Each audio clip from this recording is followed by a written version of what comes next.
Naging matagumpay ang Alas Pilipinas sa mga nakalipas na buwan, pero sa likod ng mga ngiti at medalya, may namumuong bagyo.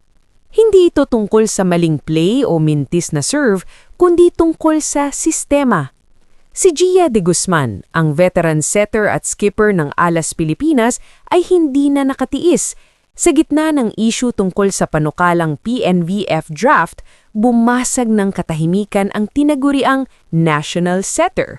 Hindi lang ito reklamo, ito ay isang panawagan para sa respeto. Bakit nga ba pakiramdam ng mga players ay naiiwan sila sa dilim? Bakit ang mga atletang nagpapakapagod sa court ang kailangan pang mamalimos ng impormasyon mula sa sarili nilang pamunuan? Ngayon, hihimayin natin ang real talk ni Gia at ang malalim na lamat sa Philippine Volleyball.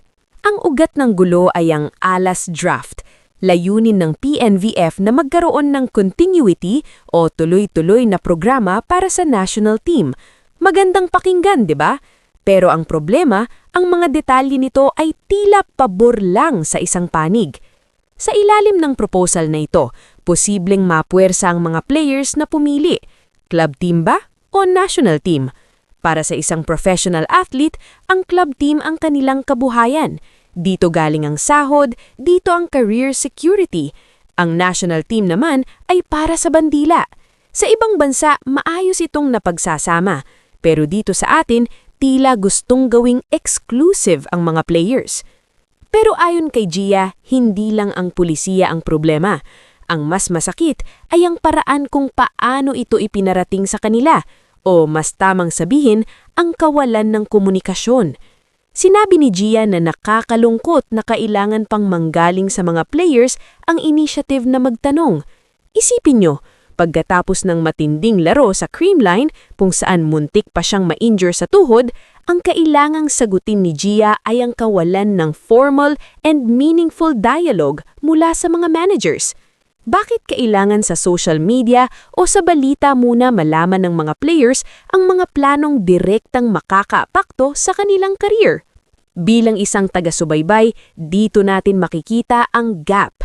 Ang direksyon ng volleyball sa bansa ay parang dalawang sasakyan na magkaiba ang patutunguhan. Ang PNVF ay gustong kontrolin ang schedule, habang ang mga local leagues gaya ng PVL ay may sarili ring kalendaryo. Ang sabi ni Gia, ang nararamdaman nila ngayon ay separation imbis na coordination. Tignan natin ang realidad.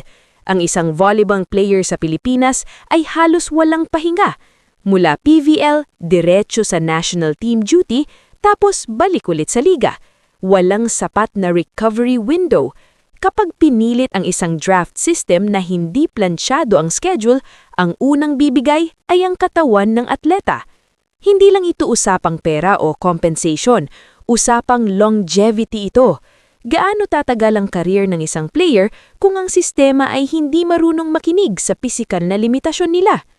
Ang kailangan dito ay hindi lang administrators, kailangan ng mga eksperto sa high-performance sports. Nasaan ang mga strength and conditioning coaches? Nasaan ang medical staff sa decision-making table? Ang desisyon ay dapat science-based, hindi lang management-based. Ano nga ibang solusyon na inaalok ni Gia at ng mga players? Simple lang, alignment. Una, kailangan sumunod ang Pilipinas sa FIVB calendar. Ito ang international standard. Kung naka-align tayo rito, alam natin kung kailan ang window para sa national team at kung kailan ang para sa club leagues. Walang magbabanggaan, walang kailangang mamili. Pangalawa, meaningful dialogue. Hindi sapat na open ang federation sa pakikipag-usap. Dapat ay may upuan sa lamesa ang mga players. Sila ang nasa loob ng court, sila ang nakakaramdam ng pagod, sila ang nakakaalam ng kulang sa training. Pangatlo, transparency sa recruitment and contracts. Ang mga career ng mga atletang ito ay nakasalalay sa malinaw na rules. Hindi pwedeng draft lang ang ilalatag nang walang malinaw na proteksyon para sa kanilang kabuhayan sa club teams. Ang panawagan ni Gia ay para rin sa susunod na henerasyon. Para sa mga batang nangangarap magsuot ng Alas Pilipinas jersey, hindi nila dapat maranasan ang kalituhan na nararanasan ng mga seniors nila ngayon. Sa huli, tama si Gia. there's no better way to raise Philippine volleyball than to start right moving forward. Hindi sapat ang sikat, hindi sapat na puno ang arena. Ang tunay na tagumpay ng volleyball sa bansa ay masusukat kung paano pinapangalagaan ang mga taong naglalaro nito. Ang Alas Pilipinas ay simbolo ng ating pagkakaisa, pero kung ang mga leader at ang mga players ay hindi nagkakaisa sa plano, paano tayo mananalo sa world stage? Panahon na para itigil ang sisihan at simulan ang tunay na kolaborasyon dahil sa dulo ng araw, ang boses ng player ay boses din ng sport. Kayo, ano sa tingin nyo? Pabor ba kayo sa draft system na ito o dapat ba munang ayusin ang komunikasyon sa pagitan ng PNVF at ng mga players? I-comment ang inyong opinyan sa ibaba. Ako si Joust Volley, naniniwalang sa tamang sistema, mas lilipad ang galing ng atletang Pilipino. Grabe, amoy na amoy. Yes, te. Yes. Wash your hands, te. Wash your hands! Ayan na, wash your hands. Ayan na. Yes. Tessa na yun sa'yo. Yes, kuya, kain. Thank you, kuya. Kain. Kaninin ako, Jess.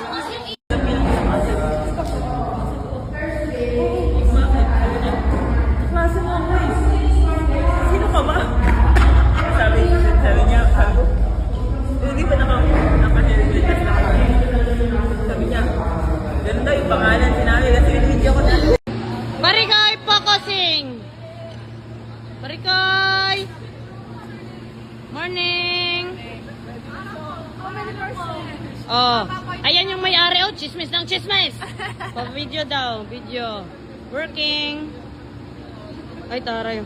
Tem. Ah, wala. Wala!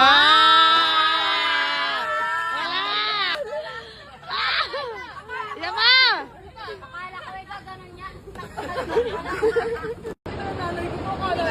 Patingin! Ilayo mo, patingin! MVP! Ha? Erica! Bakit kita mo yung nails? Tingin na. Ay, di ba, kaan mo na ganito? Di ba na? Oo, ate. Pare kayo maganda, Nelis mo patingin? Di ba yan? Mahal na mahal kita.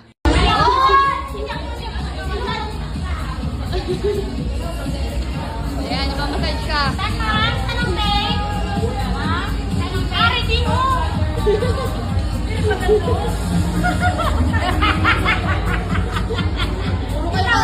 Mga ilongga na to. Beng.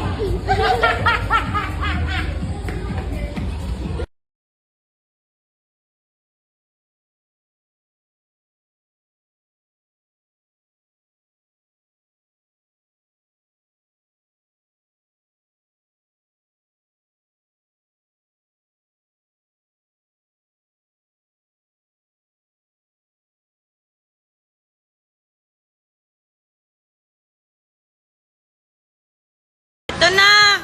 Sisi! Guys, damihan nyo pa yung pagbibigay nyo kay Buding kasi nililibre niya kami dito. Oh. And ayun, sana araw-araw naman bibigay mo ha. So kukuha ka ulit ako. Apo, te. At your service. Bye-bye! Thank you, te, Boding. Push na. Si Buding. Bisita ka ba dito? Are you ready for your mission?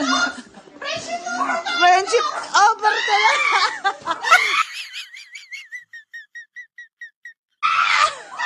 Ay, gago!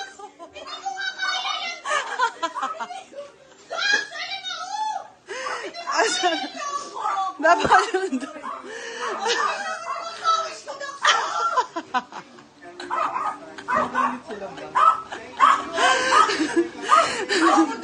Happy birthday. Paano yung himatay?